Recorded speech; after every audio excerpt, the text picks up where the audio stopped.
Morning, students. I'm Dr. Divya. So I'm here teaching you today's topic is epidemics and epidemiology. So what is epidemics?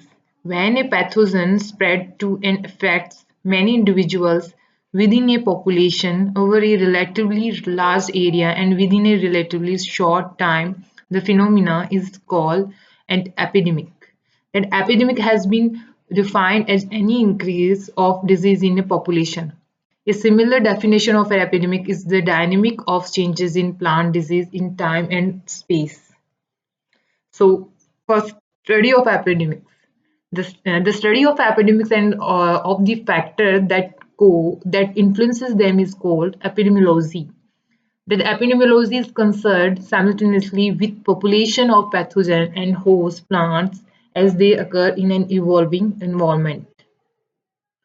So the science of population of pathogen in population of host plant and the disease resulting therefrom under the influence of environment and human interferences. That epidemiology is the study of outbreak of disease, its course, intensity, cause, effects, and the various factors governing it. So based on occurrence and geographical distributions, they are classified as follows.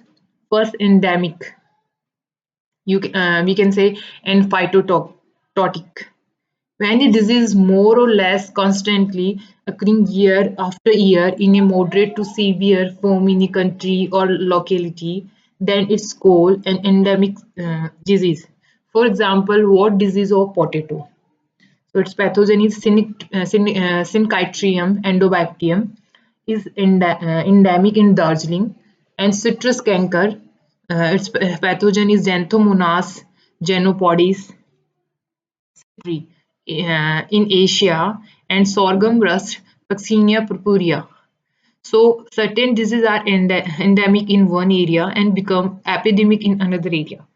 For example, citrus canker is endemic in Asia, but epidemic in introduced place like Florida, USA. The downy mildew of corn is an endemic disease in India, but became epidemic in Philippines. So second one is epidemic, yeah, epiphytotic. So it is a sudden outbreak of a disease periodically over a widespread area in a devastatingly severe form causing severe losses or complete destruction. This is constantly present in a locality, but it assumes severe form only on occasions. So this is because of the occurrence of favorable environment responsible for the rapid development of disease. For example, wheat stem rust, Vaccinia graminis triticide, late blight of potato, Phytophthora infesitans, it's called Iris famine 1845, and rice blast Periculia oryzae in Bengal famine in 1943. So third is pandemic. So when an epidemic disease spreads over continents and subcontinents and involves mass mortality, it is considered as a pandemic. So the outbreak of black stem rust of wheat in India during 1947 is best example for pandemic disease. Fourth one is sporadic. Diseases which occur at irregular intervals over limited area or locations are called sporadic. They occur relatively in few instances. For example, Fusarium wilt of cotton. Its pathogen is Fusarium oxysporum. And loose smut of wheat is Astilego nuda. Elements of an epidemic. So then epidemic may cause widespread and mass destruction of crop in a short time or may persist for long period depending upon the following factor responsible for the disease. Vanderplank's equations theorem.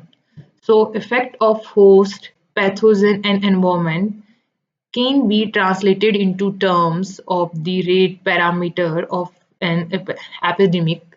So change in any component has an equivalent effect on disease.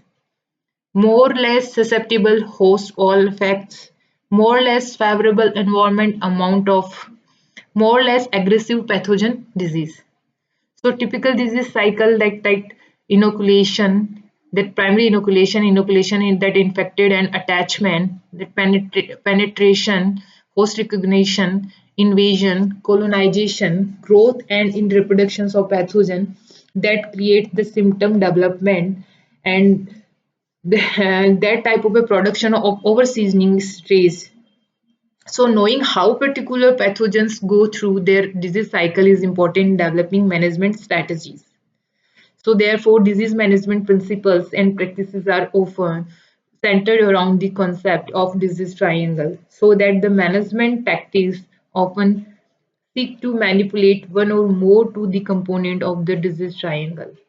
So the elements of disease cycle, host, interactions of a three man components are described by like host, pathogen, and moment. So these disease developments also affected by time in humans also. That are the interactions. The disease triangle, amount of disease and the pathogen total virulence like abundance, and that environment total of conditions favoring disease, and the total of conditions favoring susceptible host that create the amount of disease. So here the interaction of the two five components are described by the disease pyramid: environment, time, human, host, and pathogen. So the disease triangle, if they are intensified interacted with each other, that causes severe disease. If they are not interacted, then no disease occur. So the, for example, outbreak of Phytophthora wilt of Battleviine occurs during rainy season in Bangladesh. This disease once again become destructive during rainy season. So this type of epidemic is known as a seasonal epidemic or annual epidemic.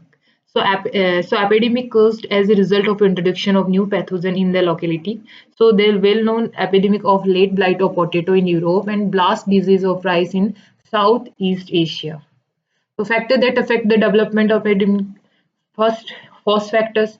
First, level of a genetic resistance on susceptibility of the host. Susceptibility like inherent character, lack of ability to resist the effect of a pathogen or other damaging factor. Resistance to the ability of an organism to exclude or overcome completely or in some degree. So it's a two type of resistance: true resistance and apparent resistance. In true resistance, gene control, and these are the two types: vertical and horizontal resistance. And in apparent resistance, not genetically controlled.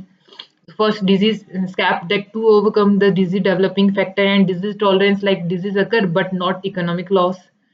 And third, races, a genetically and often geographical distinct mating group within a species of a pathogen. Second, degree of genetic uniformity of the host plant. For example, vegetative propagated crop, self-pollinated crop, and monoculture, especially clones. Third, types of crops like annual crops and foliar of fruit disease develop much more rapidly in weak. Perennial woody disease take longer time to develop in years. And third, age of crop plants, like plant change in their susceptibility to disease with age. Some plants are susceptible only during growth period and become resistant during mature period. And introduction of new host. So in pathogenic factor, first we are discussing level of virulence and aggressiveness. So virulence means like degree of pathogenicity of a given pathogen, and aggressiveness is production of a large number of inoculum within a very short period of time. Second, affected quantity of inoculum near host. And third, types of reproduction of the pathogen. So a central concept to epidemiology is that different pathogen populations have different disease cycle. First, monocycle, single cycle. Pathogen that complete one or even part of one disease are called monocycle. In monocycle pathogen, the primary inoculum is the only inoculum available for the entire season. There is no secondary inoculum and no secondary infections.